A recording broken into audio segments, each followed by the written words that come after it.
Hoy vamos a dar inicio a nuestra segunda práctica, donde vamos a hacer la determinación volumétrica de una muestra de zinc, bajo condiciones de amortiguamiento. ¿Qué otro objetivo vamos a cumplir en esta práctica?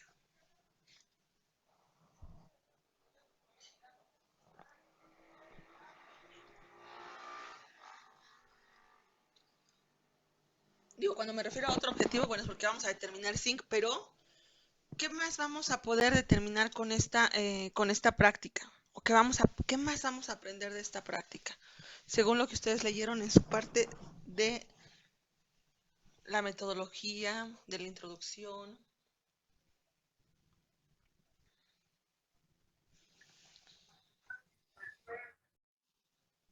¿Cómo interactúa un sistema con dos amortiguaciones, no? Exactamente. Hoy, a diferencia de la semana pasada que veíamos una sola condición de amortiguamiento, hoy vamos a involucrar dos condiciones de amortiguamiento. Entonces vamos poco a poquito, como les decía el profesor Jorge la semana pasada, que vamos a poder tener sistemas con 3 condiciones de amortiguamiento, todo depende de todo lo que yo tenga que establecer o condicionar en cierta reacción para que ésta se lleve a cabo, ¿sale? Entonces, bueno, ¿cuáles van a ser esas 2 condiciones de amortiguamiento? ¿Cuáles se imaginan? Una es pH y otra es el P de metal, ¿no? O algo así. Podemos tener P de ligando, P de metal, Entonces podemos condicionar ciertas cosas, ¿no? Hoy de entrada estamos, la primera partícula que se está, por ser un equilibrio ácido-base que participa, es el pH. Después, hablando del proceso complejiométrico, entonces vamos a imponer ya sea una condición de P de metal o una condición de P de ligando. ¿Sale? ¿Ok? ¿Algo más de lo que leyeron que pueda aportarnos esta parte? Únicamente la determinación y ya. Ya vimos que el medio amortiguado. ¿Cómo va a ser este proceso de la determinación volumétrica? Con un buffer, con un indicador. Con un indicador, entonces un poquito, ¿no? Las valoraciones. Cuando nosotros hacemos cualquier valoración, sea en el equilibrio químico que sea, ¿qué características o en qué consiste este método de la valoración?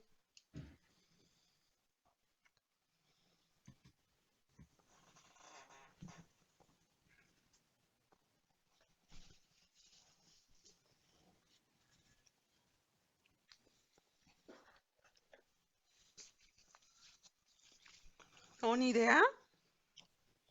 Pues primero se tiene que obtener una alícuota.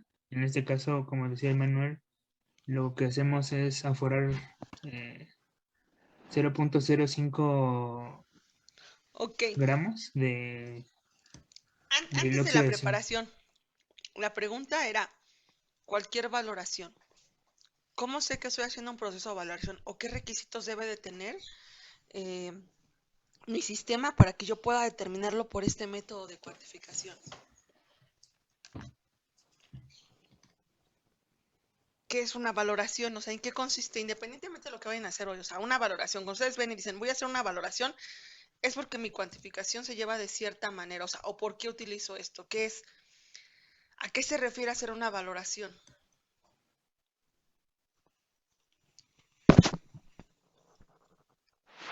Para determinar una concentración. En una valoración, bueno, vamos a hacer la determinación de una concentración de algo, ¿no? ¿A partir de qué?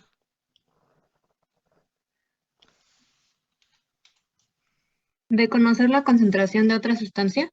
Exactamente, Entonces, un proceso de valoración nos permite conocer la concentración de una especie desconocida o del analito en función de otra especie de concentración bien definida, que se le conoce como valorante, ¿sale? Entonces, vean, para que yo haga un proceso de valoración es porque voy a utilizar a una especie química como valorante,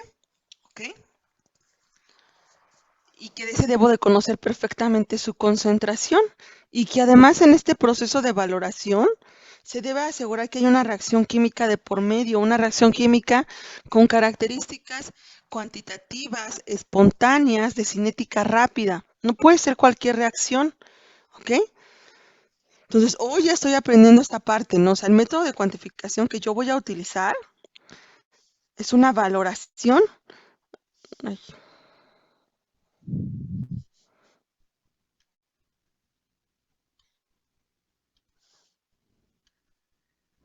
Okay, es una valoración y es esa valoración de esos dos analitos, ¿ok? O bueno, de este analito que va a ser zinc o esta especie química con otra especie química, LDTA, que entonces aquí, si el zinc va a jugar el papel de analito, porque yo lo desconozco, ¿ok? LDTA va a jugar el papel de mi valorante. Y entonces debo de conocer perfectamente su concentración, ¿sale? Entonces debe de ser de concentración conocida. ¿Qué otra característica debe tener esta especie química para poder ser utilizado como valorante? ¿Recuerdan algo de estándar primario y estándar secundario?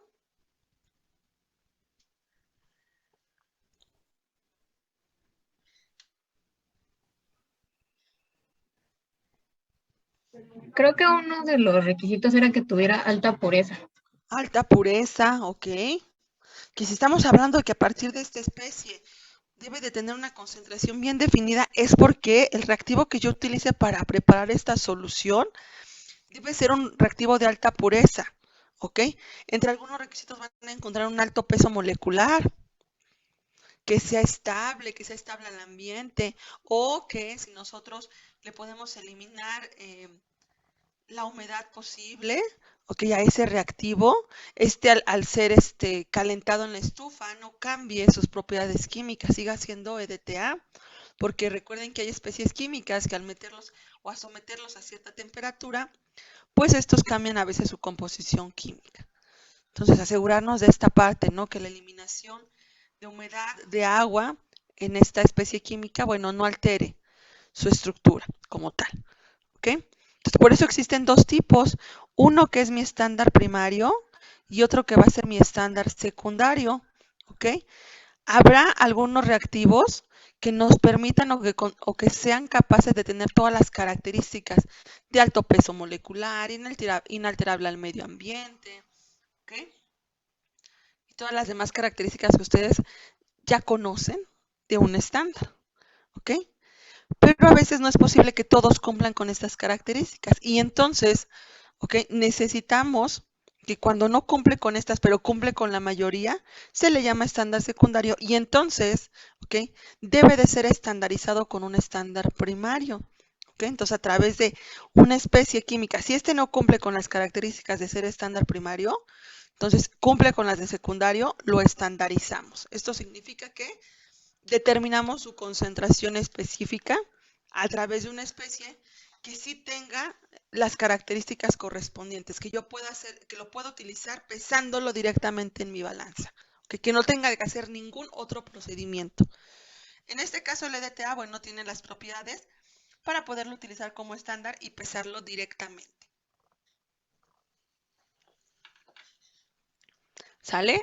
Y entonces, ok, ya una vez que tengo y que cumple con las características, bueno, voy a hacer mi montaje para hacer mi valoración, donde ahora mi analito, que será el zinc, va a ser aquel de concentración desconocida y que entonces yo la voy a determinar. Y este es un tipo de reacción complejométrica, ¿ok? Y entonces, como estamos en aplicada, y como no todas las reacciones se llevan a cabo de manera cuantitativa a ciertas condiciones, bueno, nosotros vamos a asegurarnos o justificar que realmente el uso del buffer de amonio amoníaco sea capaz de establecer las condiciones donde yo establezco que mi reacción tiene mayor cuantitatividad. ¿Sale? Entonces vamos a aprender a justificar esta parte. Y bueno, otro de los objetivos pues es esta parte, ¿no? Determinarlo. Y también qué pasa, qué otra función tiene con este buffer. Y entonces en la experimentación, ahora sí, ¿qué es lo que deben ustedes de realizar?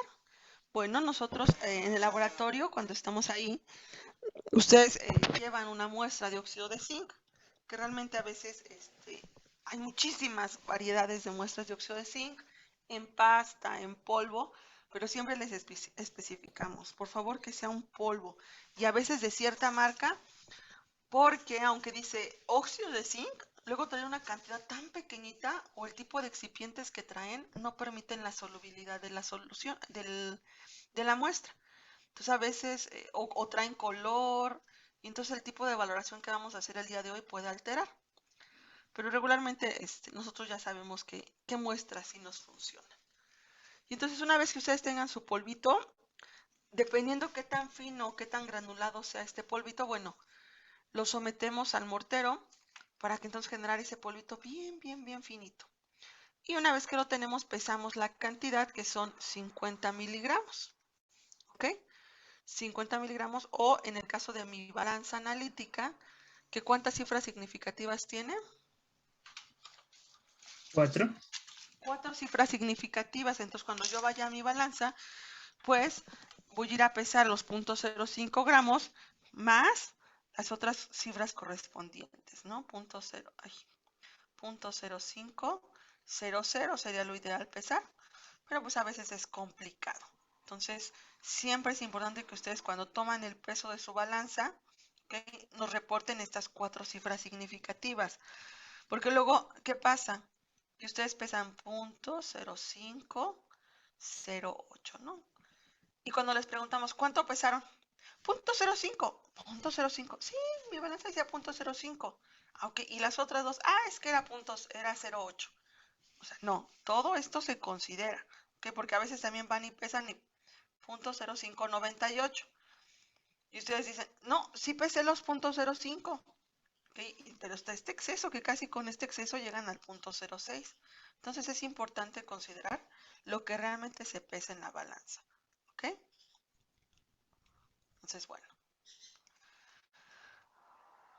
ya que tengo yo la cantidad de gramos de mi polvo, lo voy a someter a un pequeño tratamiento donde en el vaso de precipitados voy a adicionar gotitas de ácido clorhídrico. ¿Ok? Esta muestra lo que tiene es óxido de zinc. Y entonces lo que yo fui y pesé en mi balanza pues fue óxido de zinc, ¿verdad? Y entonces con el ácido clorhídrico lo que hago es asegurarme que este óxido de zinc no esté como molécula, sino que tenga al zinc 2 más en mi sistema, es decir, a mi catión, porque el catión es el que realmente va a reaccionar en mi valoración, entonces a mí me interesa liberarlo. Y cuando ustedes adicionan el ácido clorhídrico, se observa un pequeño burbujeo, que salen burbujitas en esta solución. ¿A qué creen que se imagina ese que sucede ese burbujeo?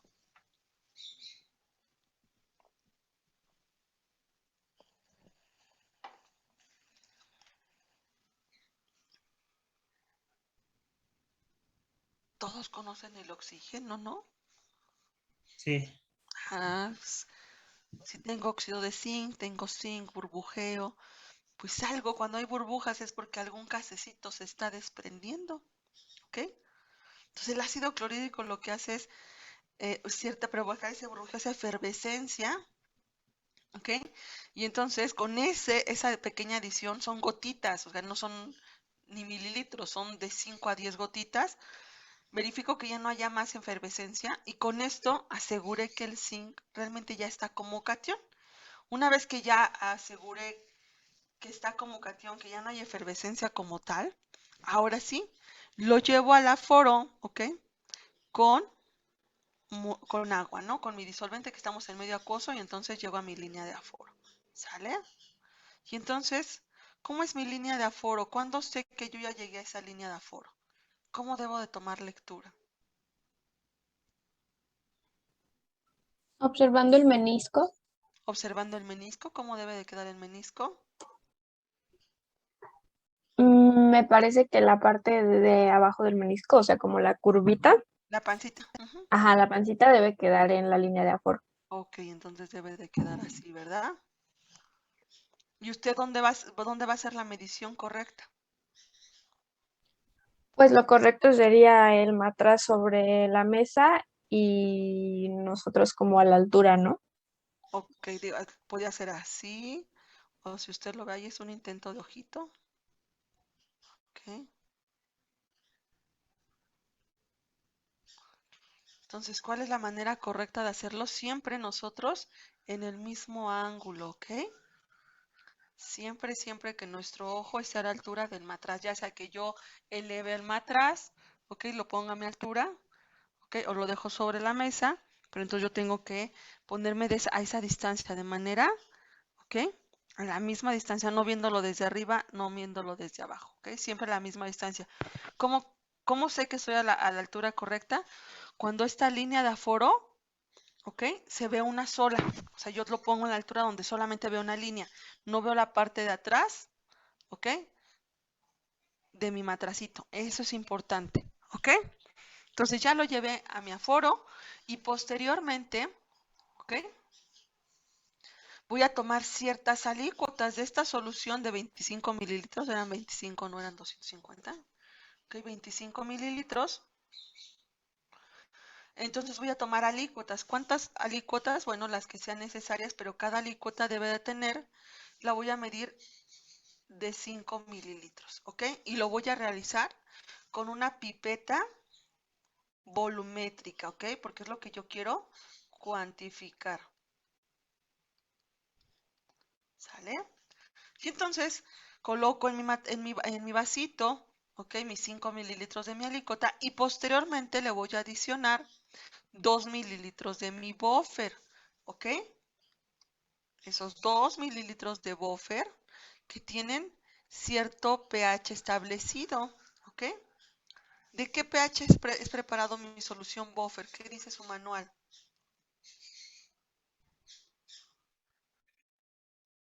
De un pH de 9.5, ¿ok? Y después, ya que una vez veo esta solución, que es una solución incolora, le voy a agregar indicador NET, que es un sólido, ¿ok? Es un sólido que vamos a adicionar y que entonces tiene que estar en agitación para que yo observe que el indicador va a tomar o va a imponer una coloración a mi solución ligeramente, ay no, esto está muy grueso, rosa, ¿ok?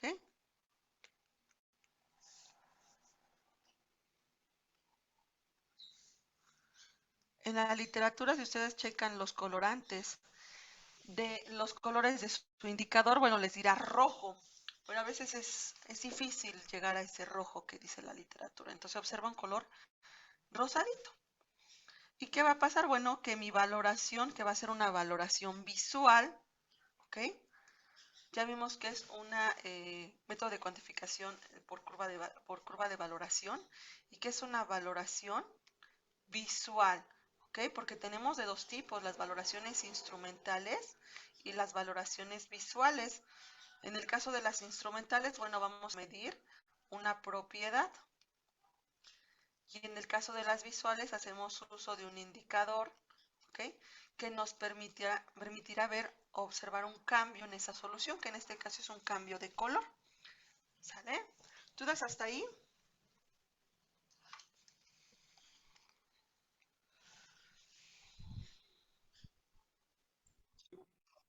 Adelante, dígame.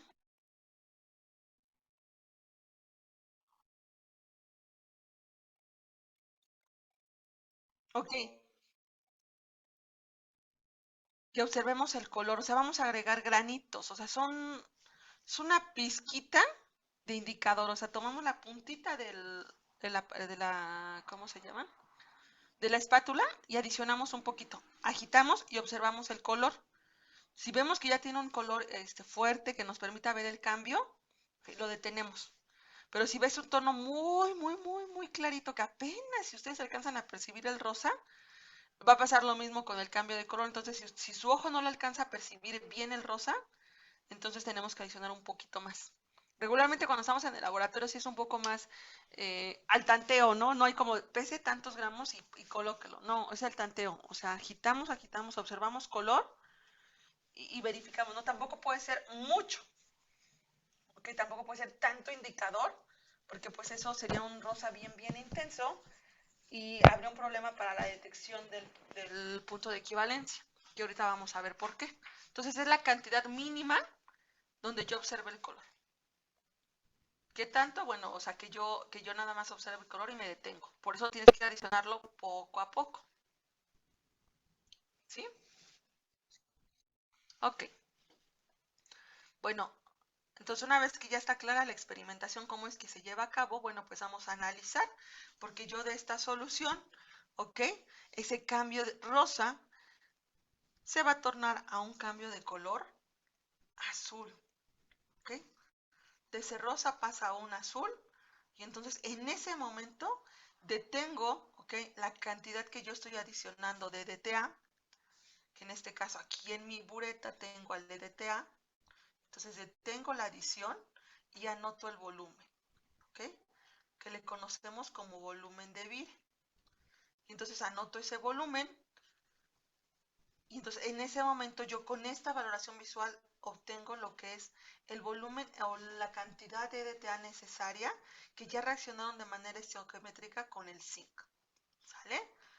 Regularmente ese tipo de valoraciones siempre se hacen por triplicado, ¿ok? Porque las valoraciones visuales tienen un mayor error por la cuestión del analista, ¿ok? Error por preparaciones de soluciones, pero sobre todo la parte del analista, ¿no? Que el analista alcance a identificar los cambios de color. Aquí lo que siempre es bien importante en una valoración es que ustedes estén observando aquí. Su ojo, ok, cuando ustedes empiezan a adicionar, debe de estar aquí, ok. Aquí debe de estar su ojito observando rosa, rosa, rosa y pum, azul de repente, ok. Y entonces, pues su manita, voy a intentar dibujar una manita aquí, ok. Debe de estar colocado en esta parte, ¿no? Donde nosotros parece que abrazamos la bureta. Entonces con eso manejamos, ok, o hacemos el control de la llave. Yo lo único que es que abro la llave, adiciono. Tum, tum, y va adicionando en un volumen constante, constante, constante. Observo cambio, cierro, detengo. Anoto volumen, ¿ok? Ya que anoto el volumen nuevamente, abro para agregar una gota, una gota. Si ya no hay cambio de coloración en eso, ya se mantiene el azul, ese es mi volumen correcto, ¿ok? Pero ¿qué pasa si yo vi el azul y de repente pasaron unos segundos y se regresó al rosa? Aunque entonces adiciono otra gota porque ya estoy cerca, ¿ok? Debe de mantenerse o debe ser estable el color que se está generando. Y adiciono otra gotita y observo, ok, aquí ya quedó el azul. Entonces hago la anotación de mi volumen. Eso es bien importante. Su ojo debe de estar aquí. No puede estar aquí y aquí, porque a veces me encanta que están haciendo la valoración y observan aquí y siguen y realmente no están aquí, están observando aquí. Ven cómo baja el volumen. Y entonces aquí no es importante, porque una vez que cierren ustedes la llave, se va a detener el volumen, o sea, con calma van a poder verificar el dato. Aquí lo importante es observar aquí, porque luego les dan los nervios, o también me pasa, un compañero está aquí y el otro está aquí, y el que está manipulando la bureta está viendo aquí el volumen, y ahí va. Ya va 1, ya va 2, ya van 3, y el de abajo, no, todavía no cambia, y de repente dice, ya, cámbiale. Y entonces al otro le dan los nervios, y a veces lo cierran, ¿no? Los segundos que se tardan ustedes en que conecte la instrucción que le dio su compañero, ya se le pasó otra gotita. Eso. O que si les dan los nervios, en lugar de cerrarle, le abren y les pasa la maldición del chorro. Porque ya no fueron una gota, fueron 10. ¿Ok? Entonces, sí es bien importante que la persona que hace una valoración lo haga ella sola. Que sí están sus compañeros para observar. Pero la que está aquí controlando es la que debe de observar y controlar la bureta. ¿Sale? Y bueno, entonces una vez que observamos este cambio de color, pues vamos a comprender nosotros como químicos, vamos a empezar a entender qué pasó en este sistema, o sea, en este sistema tan simple como una valoración que no les toma ni